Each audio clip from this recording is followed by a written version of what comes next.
This week on Christopher Close-Up, Charles Scribner discusses his new book, The Shadow of God. I'm Dennis Haney. Please join us.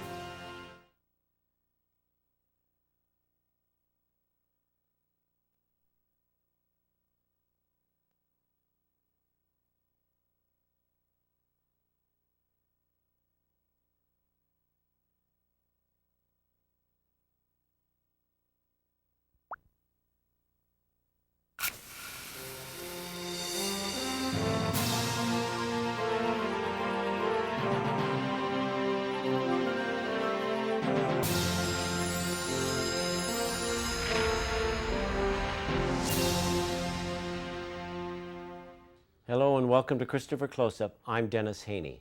On the Feast of the Epiphany in 2002, Charles Scribner III began a year-long spiritual journey that made him examine the roots of his conversion to the Catholic faith. He chronicled his insights and discoveries in the book, The Shadow of God, a journey through memory, art, and faith. To tell us more, I'm pleased to welcome to Christopher Close-Up, Charles Scribner. Charles, thanks so much for being with us today. Oh, thank you, Dennis. What prompted you to write this book? I think it was initially prompted by a dissatisfaction with my laziness. I had had a 50th birthday. I had remembered my father saying, "Riley, at the same milestone, I feel as though my life is half over." And I realized there were two keyboards I had neglected over the past decade. One was the typewriter, or the computer keyboard these days, and the other was the piano. And I just thought, I have got to, I'm a Gemini, and I lunge between being very active and very lazy and putting things off. And I just thought, enough time has gone by. And 9/11 came along, and I just thought, you know something? You just can't postpone things forever. And the book began as a discipline. I thought I didn't know where it was going to lead me. I thought of it as epiphanies in terms of the three magi. That was sort of my guiding symbol. And I thought, I will just write a couple of pages every day as a journal that's also an exploration, going back in memory, and see where it leads me. It wasn't a book written really with a thesis. I knew there were things I wanted to explore, but I didn't know what I would find. Was it a tough dig to go into yourself and kind of... No, because I didn't force it. In other words, maybe it would have been a better book if I had really said, I'm going to be profound in this book, and force myself to, I didn't see the book as a confessional. I thought that's something private between a priest and a penitent. I saw it really more as just something I'm going to write about what comes to mind during the day. And I had a scrapbook, so I had the sort of architecture of a childhood memory there that I could refer to. And I just, most of the journal, of course, was cut out, because if you write 2 pages a day, for a year, from epiphany to epiphany, you got a book that's much too long to publish.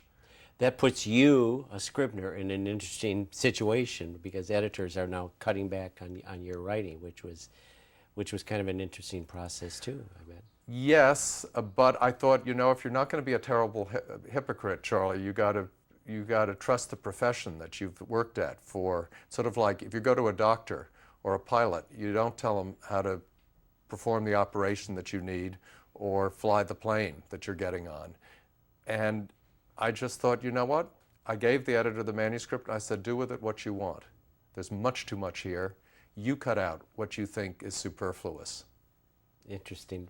Tell us a little about your background, your family and growing up as you did. Well, I grew up in a household of books and talented people. I mean, not talented people at home, although my mother was a professional figure skater, and my father was a historian of science by avocation and a book publisher, and a very learned man who wanted to be a professor, but had to go into the family business. And so I was surrounded by this, and it was a very enriching childhood, but it was also a lot of fun. And I think one of the things that some critics have taken me to task for, and I plead guilty to it, is that I included in this memoir a lot of the fun and, if you will, frivolous aspects of a childhood in New York City in the 1950s and 60s. You do a good job of that, though. I mean, in the sense, I don't find that to be an offset against the book. I mean, you talk about ice skating with your mom, the interesting journeys with your dad's train set. I mean, all of these things, they're fun things, which has got to reflect on your growing up as well. Probably, I'm sure, not all just roses, but it was an enjoyable youth. It was, and you know, I thought of the book. You have a choice in life, it seems to me, or one has a choice in life. One can either come up with a list of what Louis Auchincloss, one of my favorite writers, calls a catalog of injustices in one's life, or one can put down, you know, a list of gratitudes. And I really wanted this memoir, there is an escapist quality about it, but there is about all writing. You know, it was after 9/11. I had that year. It's not something I talk about in the book, but there was some profound family sadness that I had to deal with. And so maybe going back to the past was an escape to another time, an exploration. And it was something that I indulged in, and I left it to the editor to cut out, I hope, the more self-indulgent moments and leave in enough detail to make it human. You speak well of your childhood. And your book is a spiritual journey. What role did faith or religion play in your growing up? It was, you know, it was something along the lines of, I remember listening to President Bush's, the Bush Senior's memoir. No, he didn't write a memoir, excuse me. It was letters. It was Barbara Bush's memoir. And she talked about their family. They didn't talk a lot about their love for each other. It was understood. It was taken for granted. I could identify with that background. The childhood I had, we didn't sit around the table holding hands and talking a lot about faith. But the presence was always there, the reality was always there, and it was something to explore quietly. It wasn't something that my family or I ever wore on our sleeves. But they were involved in the Episcopal Church. Oh yes, there was a lot of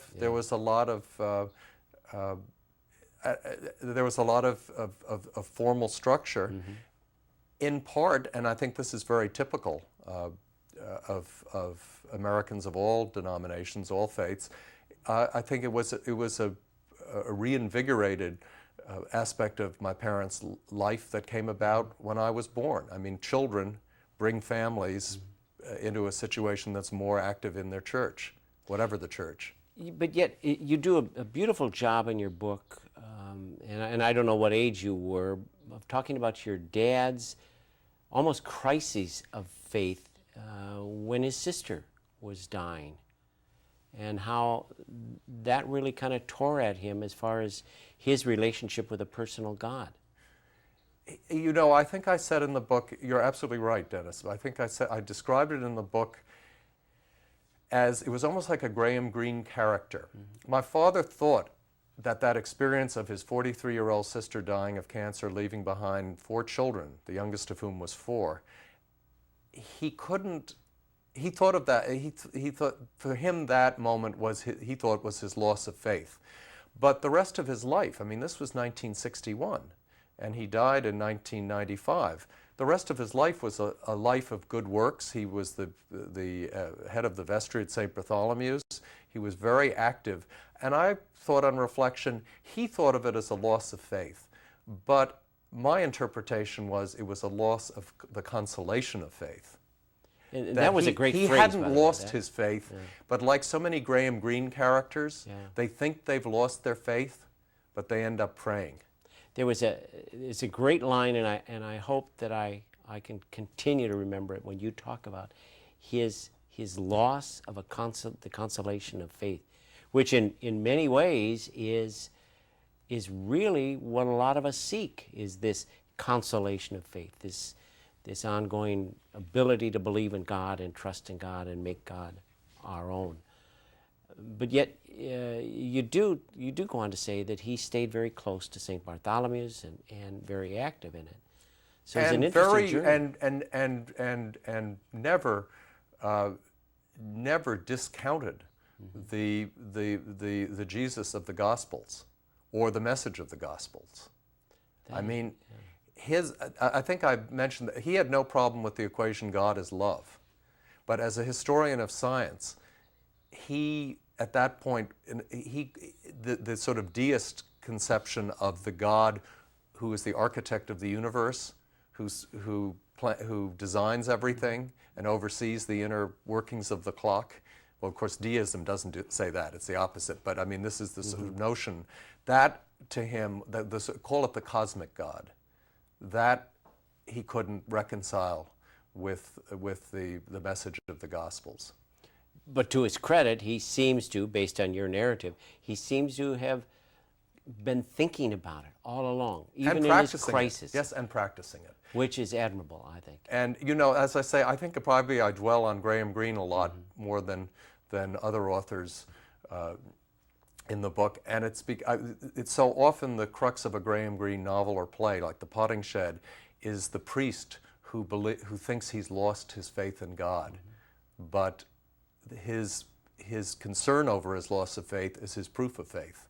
Because if there's no God, you wouldn't be concerned about the fact that you didn't feel you believed anymore, or you didn't feel the consolation of faith. That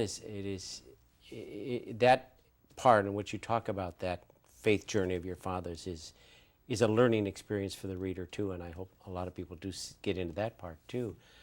I'll be back to continue my discussion with Charles in just a moment, but first, here's a message that the Christophers would like to share with you.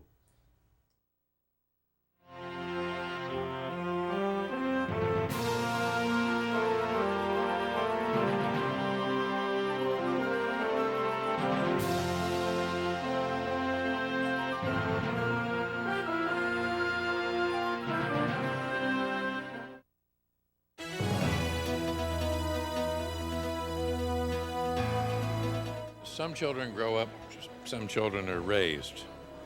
And I know that I was fortunate enough to have been a child who was raised by parents who really felt that there were certain ideas, attitudes that one ought to learn as a child. And I was raised on the philosophy that it's better to light one little candle than to curse the dark. I grew up on that. I'm thrilled by the Christopher Award. I'm thrilled by the honor of it and by what it means. To me, it's pure gold. To learn more about the Christopher Awards or to download a list of winners, visit our website at www.christophers.org.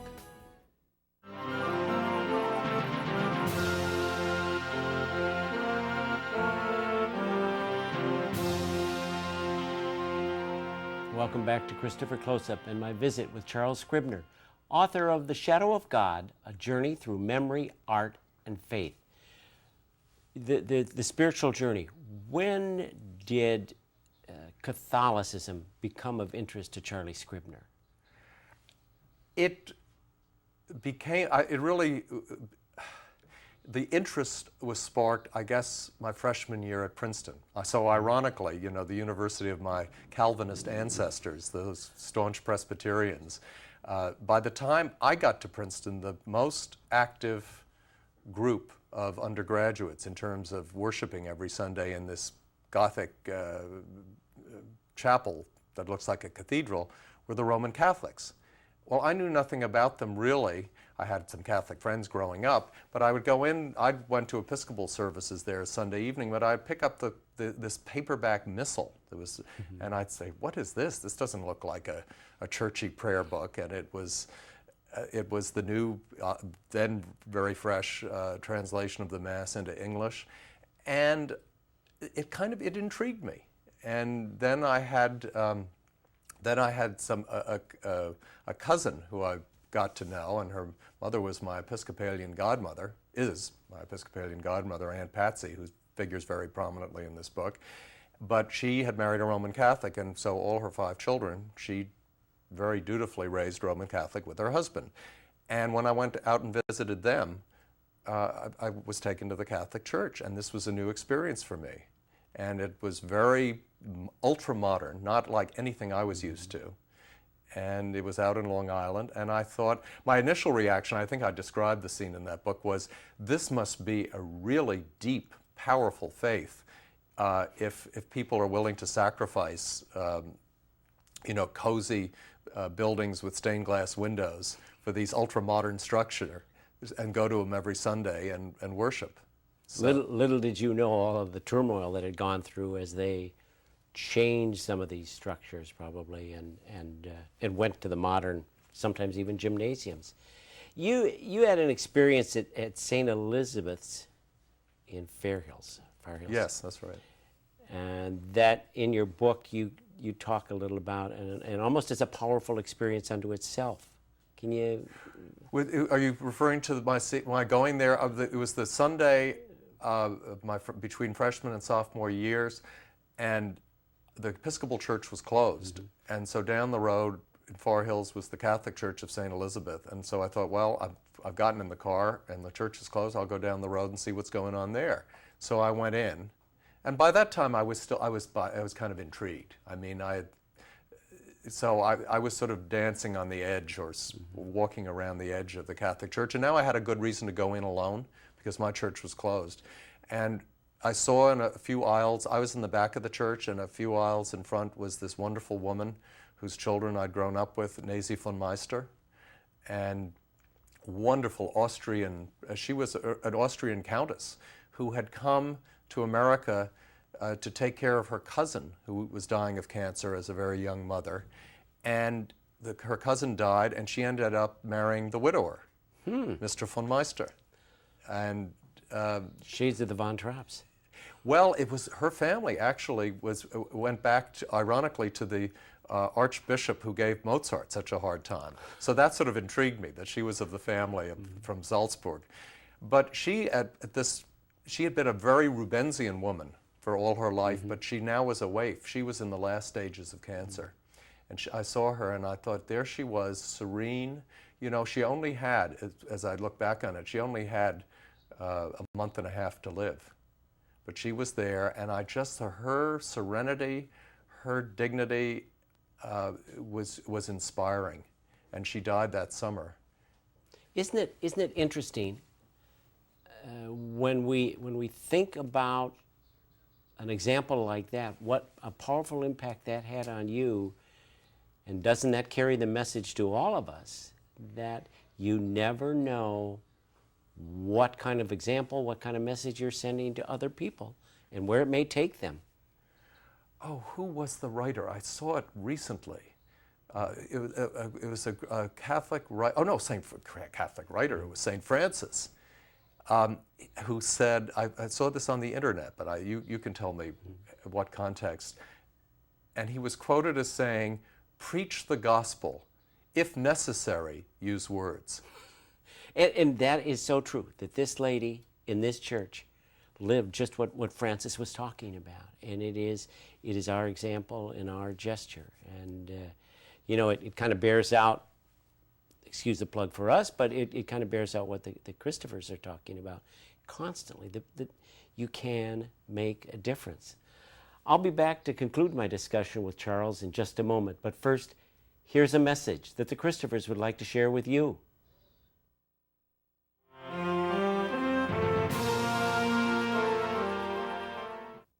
You can make a difference for yourself, your family, and our world. That's the Christopher Message of Hope. To offer words of help and inspiration for your daily life, we publish brochures on a variety of topics, including building your communication skills, dealing with family violence, improving your self-esteem, and caring for caregivers. To request a list of news notes or a specific title, visit our website at www.christophers.org or write to us at The Christophers, New York, New York, 10017. Christopher News Notes are yours without cost or obligation, and many are available in both English and Spanish. So visit our website at www.christophers.org or write to us at The Christophers, New York, New York, 10017.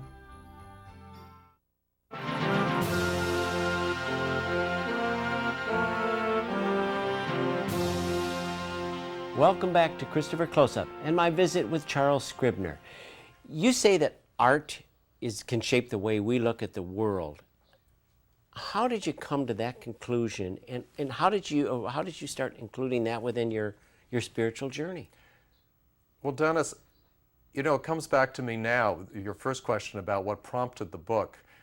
It wasn't intentional at the time, but it was really prompted by an assignment I'd been given by the pastor of St. Vincent Ferrer here in New York, who had a Lenten lecture series called The Role of God in My Life. And he had some truly distinguished speakers. I am not included among them, but people like Mary Higgins Clark and Dominic Dunn, and I think there was a news reporter, and I can't remember who it was exactly now. But I mean, there were these were notable people, and I said, I don't think I can handle that subject. I said, I tell you what I'll do though. I will give a talk about works of art, music, literature, the visual arts that have been the kind of guideposts along my way, and more than guideposts, have been prompters, have kind of nudged faith along throughout a childhood. And so the talk was quotations from a passage from A Man for All Seasons, which won the Academy Award when I was a high school student and had a great impact, I think, on my future Catholicism looking back now. At the time, I thought, how could you side with Henry VIII? I mean, against Thomas More? And even to things, I remember playing for them the Ave Maria at the end of Otello, Verdi's Otello, when just before Desdemona is about to go to bed and she will be suffocated by her husband, her jealous husband. She sings this ethereal Ave Maria. Well, I'd never heard an Ave Maria before that. That was freshman year at Princeton, a music course. The same term, the Beatles had a best-selling song on the radio called Let It Be. Mother Mary comes to me speaking words of wisdom, let it be. And the juxtaposition of the pop music and the aria, that had an enormous impact on my curiosity about the Catholic focus on the Blessed Mother, which was something that absent from my childhood. So there was an example of works of art sort of directing the quest in a particular direction that was totally unexpected. And art is your graduate degree is in art. I mean, art history, and this is your interest. So in some ways, you were using your best learned talent to keep you progressing on this journey. Yes, and I ended up getting a PhD in art history and specializing in it. But my original reason for taking an art history course at Princeton, well, twofold. One was to escape an impossible anthropology course. But the second reason was I had just become a Roman Catholic the summer before, and I wanted to learn more about the faith through its art. I didn't want to read a lot of long books. I liked the time-life approach to history. Lots of illustrations. So I thought I took a course in medieval art, which started with the early Christians at the time of the Roman Empire and went right through to the Reformation. And I thought, this is a perfect one-term way of getting the history of my new faith. So it was really the picture book of faith that attracted me. But then I found the pictures themselves of buildings, of sculptures, they were so rich and fascinating in their own right that I wanted to learn more and more about them. So, well, your book includes a lot of discussion and narrative about art, which makes the whole journey kind of interesting because it's a juxtaposition of a lot of tracks you took on the way to this. After, at 19 years old, you join a church from the Episcopalian Church, and you keep taking us along on that whole walk. Year, though, the PBS series that was on television was Kenneth Clark's Civilization. And what's interesting about that series? I was just going to order the DVDs. At the time he did that, he was good, Church of England, Sir Kenneth Clark. by the time he died, he became a Roman Catholic. He was not a Roman Catholic when he made that series that made him so famous. Isn't that But by the time he died 20 years, excuse me, 15, 20 years later, I can't remember, he lived to an old age, he had become a Roman Catholic. So, you know, there again, maybe he was influenced by the art as well. But for me, art, this is an old-fashioned view of art.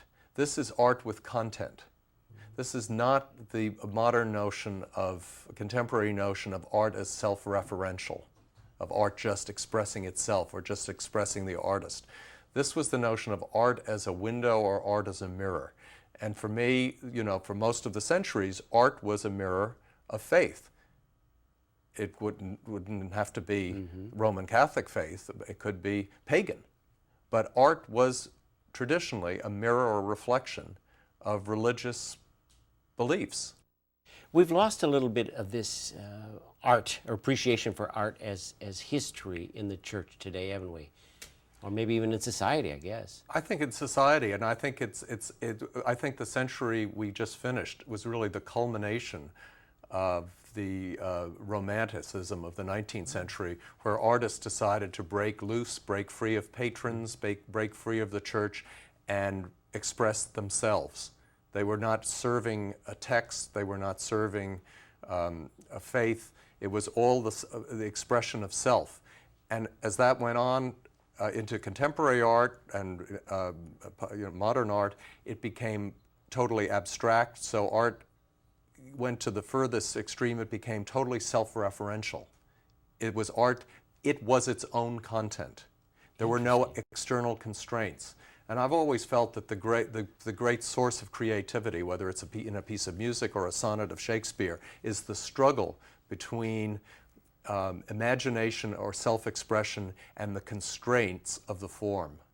We'll have to have you come back, and then we'll do a show on art and music. That would be fascinating. I want to thank Charles Scribner for joining me today, and I encourage you to read The Shadow of God, A Journey Through Memory, Art, and Faith. At one point in his book, Charles refers to himself as a collector of memories. If you're going to be a collector, that's a good sort to be. Memories help us appreciate and learn from the people and situations that have come before. That doesn't mean living in the past or thinking that your best years are behind you. It means that you have found a foundation on which to build a brighter future. Friends, as life progresses, we should be growing and maturing as human beings and as people of faith. If you feel a little lost at times, try looking back at your life and keeping a spiritual journal of your own. Reviewing the roads you've traveled may lead you to a new and exciting destination. Thank you for joining me today for the Christophers. I'm Dennis Haney. And remember, you can make a difference.